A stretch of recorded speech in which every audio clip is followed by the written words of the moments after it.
dan syukur sama-sama mengucapkan kehadiran Allah Subhanahu wa taala, karena atas limpahan rahmatnya lah pada malam ini kita masih diberikan banyak nikmat, di antaranya nikmat iman, Islam, sehat dan panjang umur, sehingga kita dapat melaksanakan ibadah salat Isya berjamaah. Insyaallah akan dilanjutkan dengan salat tarawih, di mana malam ini memasuki malam 27 dari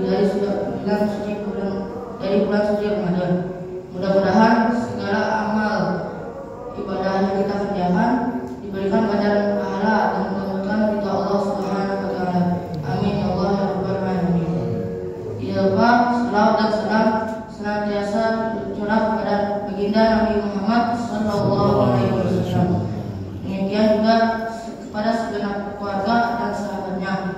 Semoga kita yang hadir di Masjid Baitul Salam yang mulia ini diperkenankan oleh Allah Subhanahu wa taala untuk mendapatkan syafaat dari beliau di yaumil akhir nanti. Amin ya Allah ya rabbal alamin. Jamaah Masjid Baitul Salam, sebelum penyerahan yang mimbar, izinkan saya menyampaikan beberapa informasi antara lain. Yang pertama, Rumah Tahfiz Baitul Salam kembali membuka penerimaan santri Ikhwan baru tahun ajaran 2023-2024. Mereka Rumah Baitul Salam mohon bantuannya juga untuk memberikan informasi penerimaan santri ini kepada saudaranya atau kerabat-kerabatnya.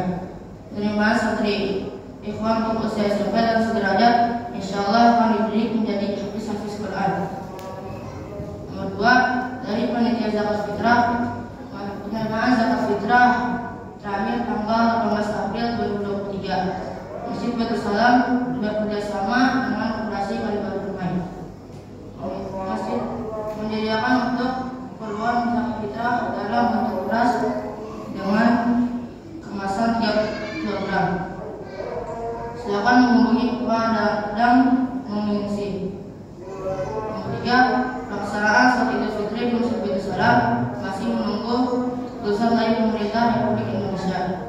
Nomor 4, bagi jamaah yang akan beriktikaf di malam ke-27 dipersilakan datang ke Masjid Baitul Salam.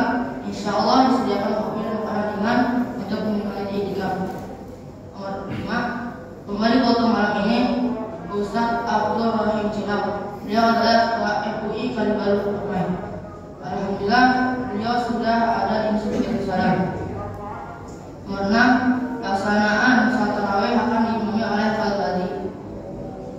Surat yang akan mulai juz 27. Nomor 7, terakhir jangan lupa isi kotak amal dengan infak terbaiknya.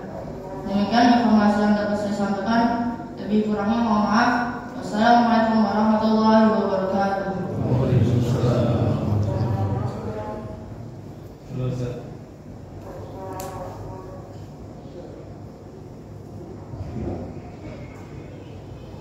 Assalamualaikum warahmatullahi wabarakatuh. Bismillah, alhamdulillah, wassalatu wassalamu ala rasulillah Sayyidina Muhammad ibn Abdillah wa ala alihi wa sahbihi wa man wala. Ashhadu an la ilaha illallah wahdahu la sharika lah wa ashhadu anna sayyidana wa nabiyyana Muhammadan abduhu wa rasuluhu la nabiyya ba'dah. Allahumma salli wa sallim wa azim wa karim ala sayyidina wa maulana Muhammadin wa ala alihi wa sahbihi ajma'in, amma ba'd. Hadratul Mukarram wal Mukhtaram, Ketua DKM pengurus dan jajarannya, para asatiz, para hujjaj, para santri, para jamaah yang insyaallah dirahmati Allah Subhanahu wa taala. Puji syukur bila milik Allah yang Maha Ghafur. Salawat dan salam sejahtera semoga selalu tercurahkan kepada baginda Nabi besar kita Muhammad sallallahu alaihi wasallam. Hadirin sekalian yang insyaallah dirahmati oleh Allah. Kalau kita berbicara masalah puasa, sudah menit-menit terakhir nih puasa bakalan ninggalin kita. Harusnya kita bermuhasabah terhadap diri kita. Apakah kita bisa ketemu lagi apa kagak? Karena Ramadan pergi udah pasti balik. Yang jadi masalah kita bisa nemuin lagi kan nama Ramadan tersebut. Maka di menit-menit terakhir Ramadan tersebut ada satu hadis yang mengatakan bahwa baqatul malaikatu wal sama wal ard. Ini menit-menit terakhir di bulan suci Ramadan, malaikat, bumi dan langit itu pada nangis semuanya. Rasul mengatakan musibah li ummati Rasulillah, karena akan datang musibah bagi umatnya baginda Rasulullah sallallahu alaihi wasallam. Lalu sahabat bertanya, qalu ayyu musibah ya Rasul? Musibah yang kayak apa sih itu wahai Rasulullah? Apa Rasul menjawabnya? Dhihabur Ramadan. Ramadan bakalan pergi. Musibah bagi kita semuanya. Tapi kita nggak merasa, justru kita mohon maaf. Di dunia ini selama kita melakukan dari tahun ke tahun, kalau sudah akhir Ramadan itu kita bukannya merenung akan bagaimana kita ketemu lagi Ramadan atau tidak, tapi justru kita malah hura-hura meninggalkan sesuatu yang memang sudah menjadi kewajiban kita. Makanya nggak di mana kalau malam pertama awal Ramadan masjid musola kelihatannya sempit banget. Mengapa banyak orangnya? Kalau udah 15 lari ke sono, udah masjid dan musola kelihatannya lega banget. Kenapa? Orangnya kagak pada ada. Ini yang bahaya. Padahal Masya Allah, Ustaz, semua orang banyak yang pada mikirin kalau akhir Ramadan mereka yang berpikirkan bagaimana kepentingan keluarga, bagaimana kepentingan ini. Ya Allah, kalau urusan masalah duniawiyah jangan mikirin. Kenapa? Usahain. Ya kalau mikirin doang karena kagak punya baju dipikirin aja, usahain. Jangan dipikirin doang. Artinya bagaimana? Jangan terlalu mikirin urusan dunia. Yang harus kita pikirkan bagaimana ketika kita itu menghadap kepada Allah di Ramadan ini. Itu yang harus kita pikirkan. Makanya Ramadan ini mumpung menit-menit terakhir, banyakin kita muhasabah diri, deketin diri kita sama Allah, doa diperbanyak.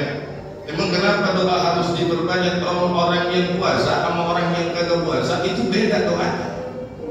Makanya ayat Al-Quran yang memerintahkan tentang bab masalah puasa Ramadan, Al-Baqarah 183, di akhirnya di 185 itu ada kalimat wa idza sa'alaka 'ibadi anni fa inni qarib.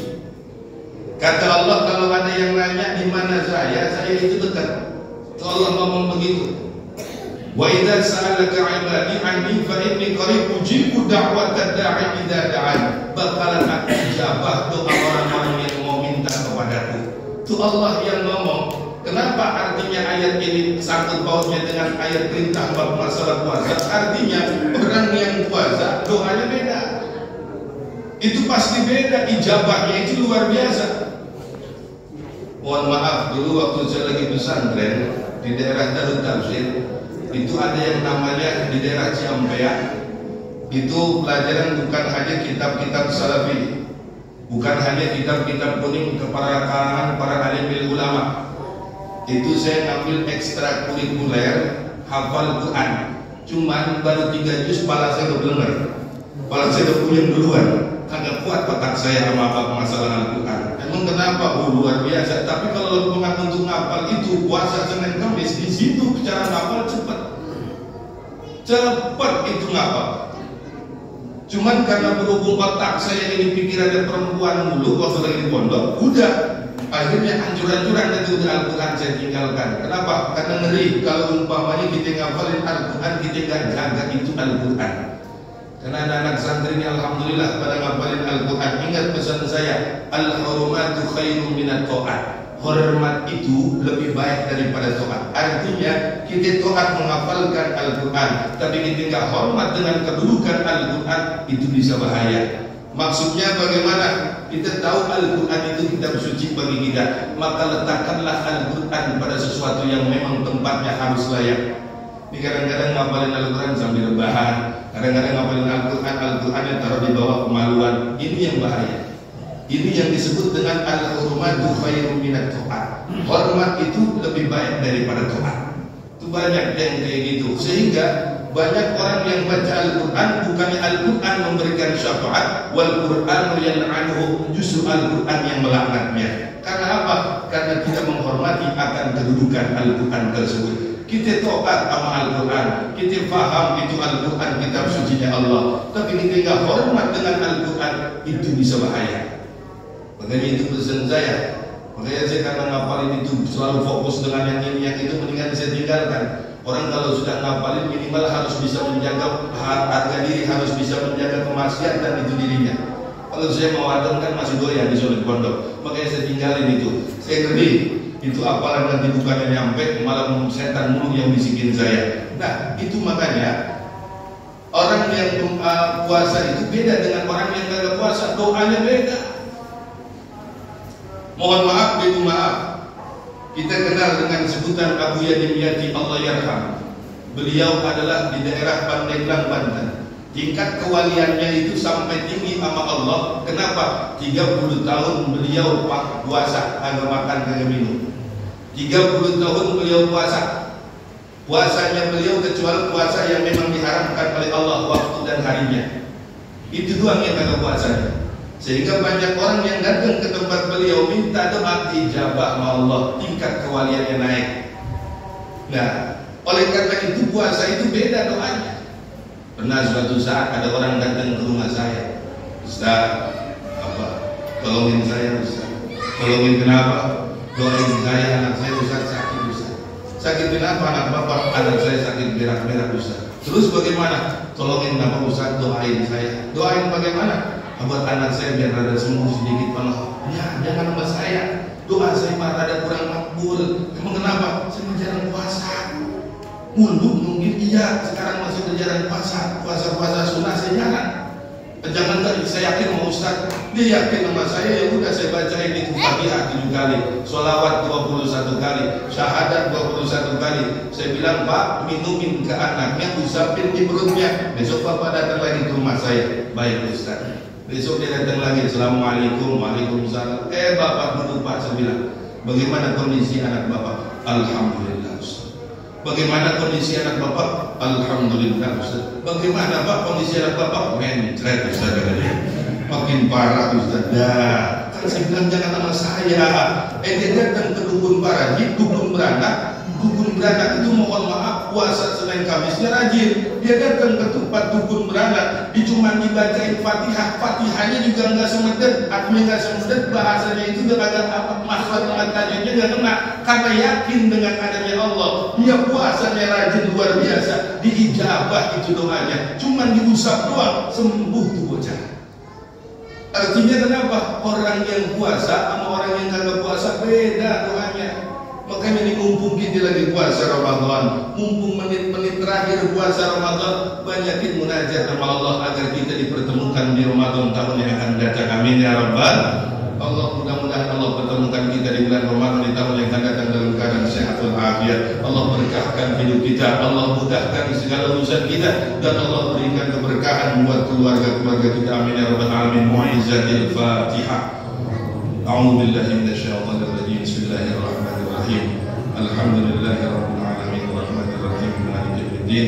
Iyyaka na'budu wa iyyaka nasta'in ihdinas siratal mustaqim siratal ladzina an'amta 'alaihim ghairil maghdubi 'alaihim waladdallin. Kurang lebihnya dari saya mohon maaf. Salam perkenalan saja dari saya.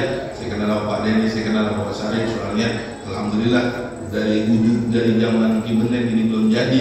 Alhamdulillah saya baru masuk kemarin lagi nih. Ya, alhamdulillah dari zaman ini masih tambah rawa tonggeng. Sampai sekarang terjadi rumahan baru masuk saya. Ya, baru masuk ini masih di rumah saya. Mudah-mudahan Allah berikan keberkahan buat keluarga kalian baru berumah. Amin ya Rabbal alamin. Sekian dari saya. Wassalamualaikum warahmatullahi wabarakatuh.